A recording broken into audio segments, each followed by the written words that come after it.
Assalamualaikum warahmatullahi wabarakatuh. Salam sejahtera bagi kita semua. Perkenalkan, nama saya Aditya Darmanur Fajar.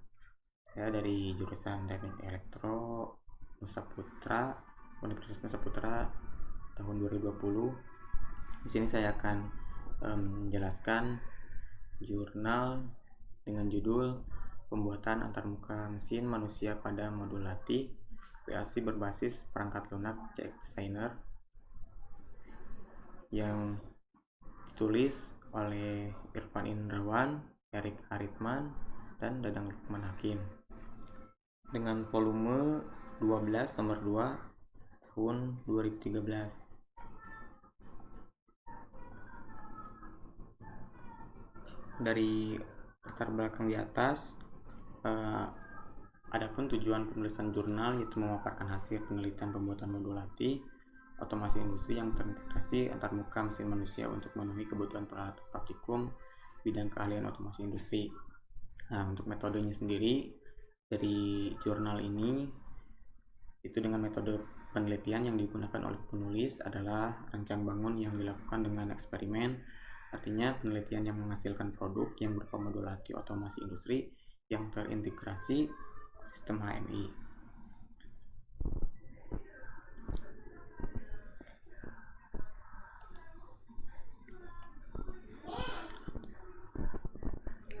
Baik, di sini hasil dan penelitian dari jurnal ini yaitu penelitian ini telah berhasil membangun suatu modul latih PLC yang terintegrasi HMI.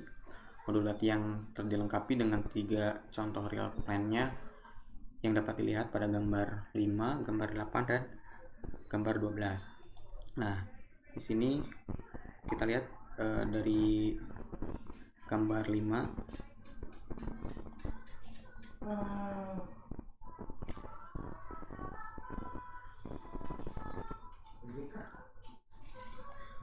di gambar 5. Nah, untuk gambar 5 di sini ada simulator traffic light dan HMI-nya. Model traffic light ini dibuat dengan tujuan untuk mengetahui sistem kerja lalu lintas di pertigaan dan untuk mengetahui sistem traffic light dalam penggunaan PLC. Nah, modul ini berisikan lampu 24 volt DC dengan jumlah sesuai dengan jumlah output PLC Omron CP1L. Yang berfungsi dari modul traffic light ini adalah sebagai aplikasi untuk mengontrol lalu lintas di pertigaan. Apabila output lebih banyak bila digunakan untuk aplikasi perempatan dengan 12 lampu, prinsip kerja modul traffic light ini digunakan untuk pertigaan jalan raya dan terdapat push button pada modul input atau output yang digunakan untuk start dan stop. Dan terdapat 5 kondisi dalam modul ini. Ada 2 waktu pada modul ini. Apabila lampu hijau hidup waktunya 4 second, dan apabila lampu kuning hidup waktunya 2 second.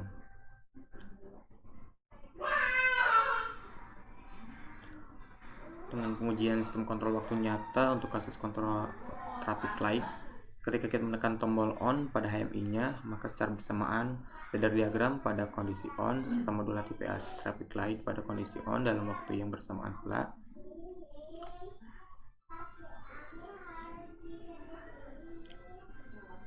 Nah, ini untuk gambar 6. Dan ada pun proses dari pengujian traffic light-nya yang diperlihatkan dari gambar 7 yang memperlihatkan diagram aliran prinsip kerja modul latih traffic light dengan logika program yaitu dimana K1 kondisi dimana lampu hijau hidup, lampu merah hidup, lampu hijau 3 hidup, lampu merah 4 hidup, lampu merah 7 hidup, dan lampu yang lainnya mati.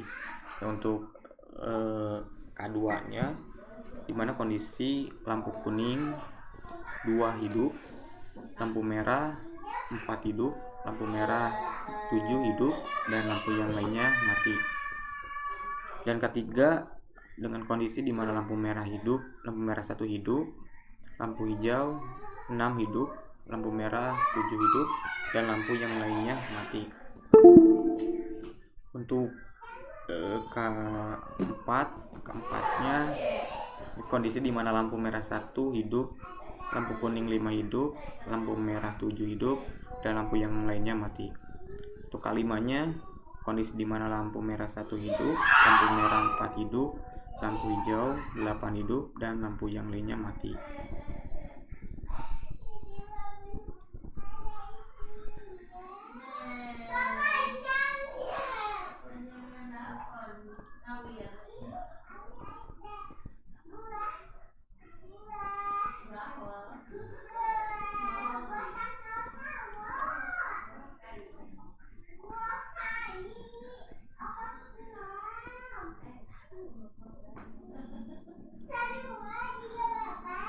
Dari gambar 12 dengan modul Belquiz mensimulasikan Belquiz prioritas dan HMI-nya.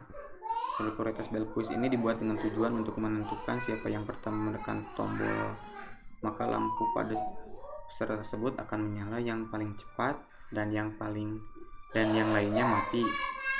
Fungsi pada modul prioritas Belquiz ini terdapat input itu push button. Jadi apabila yang lebih cepat menekan tombol atau push button, maka lampu yang akan hidup. Tetapi bila menekan tombol itu lambat, maka tidak akan hidup lampunya. Ini merupakan Belquiz prioritas. Prinsip kerja dari modul prioritas Belquiz dengan 3 peserta yaitu host membacakan pertanyaan, kemudian ketiga peserta lomba-lomba untuk menekan tombol, kemudian lampu peserta dan buzzer akan hidup setelah berhasil menekan tombol. Peserta akan dimatikan dengan tombol reset dan setelah itu kembali ke awal. Dan di sini ada kondisi pada saat pengujian dengan kelas 1. Bila pas button merah PBI, maka lampu merah L1 akan hidup disertai dengan buzzer B1, dan bila pas button kuning atau PB2 ditekan, maka lampu kuning L2 tidak akan hidup, dan bila pas button PB3 ditekan, maka lampu hijau L3 tidak akan menyala. Dan untuk keduanya, bila pas button kuning PB2 ditekan, maka lampu kuning L2 akan hidup disertai dengan buzzer B1. Bila pas button merah PB1 ditekan, maka lampu merah L1 tidak akan hidup, dan bila pas button PB3 ditekan, maka lampu hijau L3 tidak akan menyala. Nah, untuk ketiganya, bila pas button hijau PB3 ditekan, maka lampu hijau L3 akan hidup disertai dengan buzzer B1. Bila pas button merah PB1 ditekan, maka lampu merah L1 tidak akan hidup, dan bila pas button PB2 ditekan, maka lampu kuning L2 tidak akan menyala. Untuk kesimpulannya, yang disimpulkan oleh penulis di sini bahwa modul latih ini memberikan kemudahan dan bersifat ekonomis karena dapat menggunakan perangkat lunak HMI yang tidak berbayar. Modul latih ini sangat mudah digunakan pemula untuk meningkatkan pemahaman tentang sistem kontrol waktu nyata dan melatih keterampilan dalam pembuatan program pada PLC. Integrasi PLC dengan HMI memberikan pengalaman yang real tentang kemajuan teknologi otomasi industri. Adapun kelebihan dan kekurangan dari resume jurnal ini, itu dengan kelebihan dari penelitian ini terletak pada penggunaan teori yang berkolerasi dengan data, sementara itu kekurangan terletak pada cara penulisan menyajikan jurnal. Penggunaan pengetikan kata pada jurnal ini masih kurang padu. Penulis kurang memanfaatkan aspek kohesi dan koherensi. Nah, itulah dimana jurnal ini saya jelaskan. Sekian dari saya, mohon maaf apabila ada kesalahan kata. Terima kasih.